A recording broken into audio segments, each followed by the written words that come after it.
José Antonio, muy buenas tardes y bienvenido. Hola, buenas tardes, ¿qué tal estás? ¿Qué trascendencia tienen estas movilizaciones en las universidades de Estados Unidos con ese epicentro en Columbia?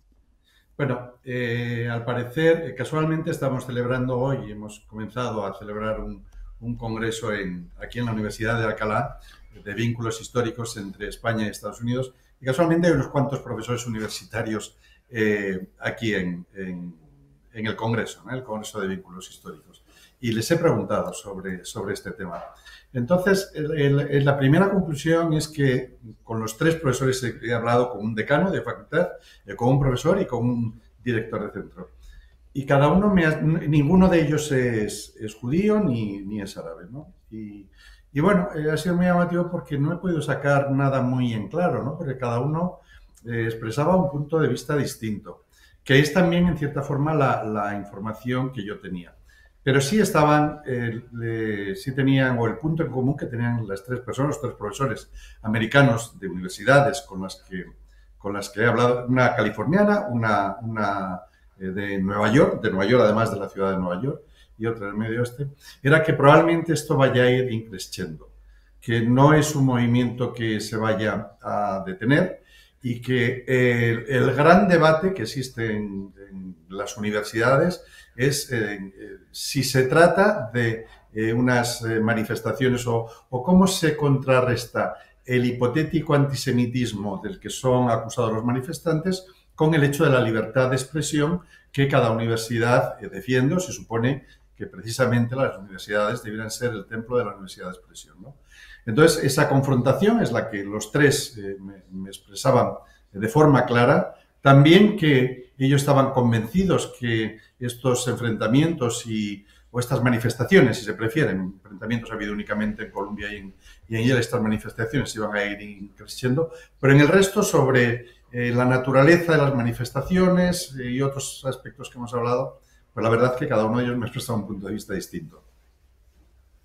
¿Qué nivel de trascendencia tiene que salga ahora a la palestra, a la luz pública, ese debate de nuevo sobre el antisemitismo? ¿Tiene cabida ese debate ahora mismo?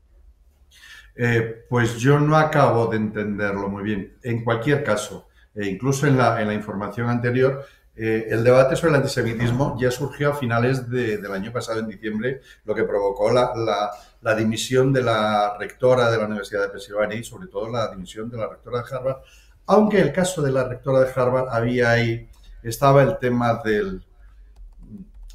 Es que tampoco, perdón si no lo digo muy claro, o si tampoco se trataba exactamente de antisemitismo. Lo que ellas decían, o lo que venían a decir, era que cómo habría que castigar o qué consecuencias tendría para quienes no condenaran directamente el genocidio de judíos, ¿de acuerdo? Y entonces lo que ellas venían a decir no era que no lo condenaran, sino que decían que habría que ver en qué circunstancias se pronunciaban quienes hablaran sobre el genocidio, ¿no? Entonces eso fue realmente el tema de debate, lo que empezó a caldear el ambiente, y en el caso de la universidad de la rectora de la Universidad de Harvard, de Claudine Gay, se dio además el caso o se le juntaron, además de este tema, de las manifestaciones relativas a aspectos de antisemitismo, el hecho también de sus hipotéticos o supuestos plagios en la tesis doctoral. Entonces, José, respondiendo, sí, perdóname, sí, sí, Alba, sí, sí, sí.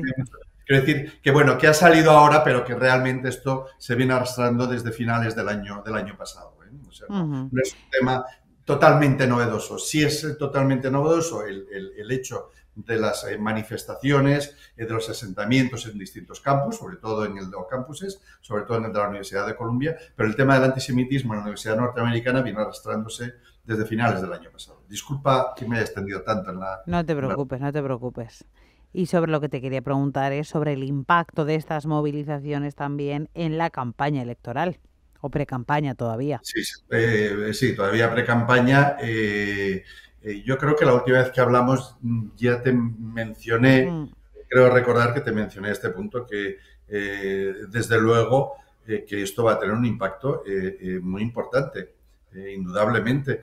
Estoy pensando, hombre, yo me imagino que esto cuando se llegue julio y agosto, que son cuando los partidos van a tener sus convenciones, tanto los republicanos como los demócratas, ya se habrá calmado el ambiente, ¿no? Pero imaginémonos que ocurriera lo mismo de los acontecimientos de Chicago en el 68 en la convención, creo recordar que la demócrata, en este momento me está fallando un poco, pero bueno, aquellos acontecimientos luctuosos que fueron gravísimos, ¿no? Si esto no se soluciona con los estudiantes universitarios, hoy cuando te comentaba antes el comentario de estos profesores, había un profesor, uno de los tres, me decía que muchos de ellos no eran universitarios, sino que eran gente que se había infiltrado en las universidades, ¿no? Entonces, imagínate, volviendo al meollo de tu pregunta, lo que supondría en las convenciones nacionales de cualquiera de los dos partidos que estas protestas o estos asentamientos se reprodujeran al nivel que se reprodujeron en Chicago en la convención, que estoy casi seguro que era la demócrata, en Chicago en 1968, en la que hubo unos cuantos muertos. Pues yo creo que nos queda hablar de este tema, José Antonio, largo y tendido, si todo sigue como hasta ahora.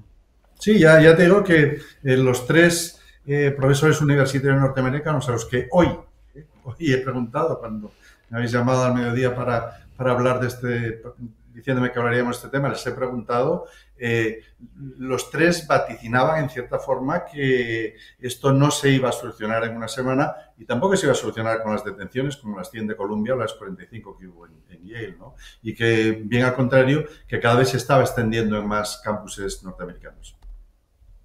Pues así lo vamos a dejar, José Antonio Gurpegui, catedrático de Estudios Norteamericanos en el Departamento de Filología Moderna de la Universidad de Alcalá y director del Instituto Franklin. Un placer compartir contigo este rato. Gracias. Nada, cuando quieras. Hasta luego.